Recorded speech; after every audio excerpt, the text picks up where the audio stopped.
Alors, petit article sur Automobile Propre concernant la Fiat 500 qui est dispo dans des showrooms.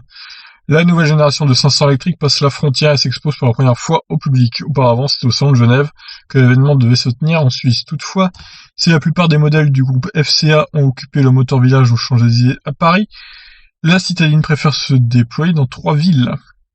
La Fiat 500 2020 se trouve dès cette semaine dans le centre commercial Westfield Paris 2, au Chesnay, près de Versailles, dans le 78, au centre Confluence à Lyon, dans le 69, et aux terrasses du port à Marseille.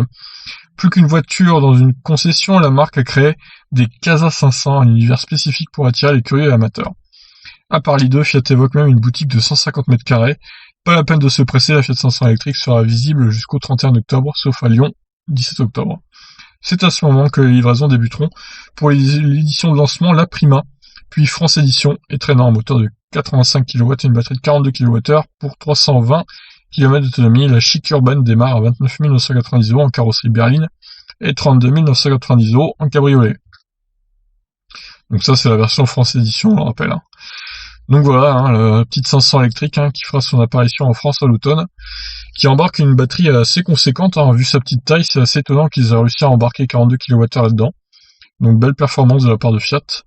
Si Honda pouvait prendre l'exemple, par exemple, 42 kWh dans la Honda E, ça aurait été quand même mieux pour l'autonomie. Je pense qu'elle aurait eu 270, environ 250 km d'autonomie, on va dire 270 peut-être.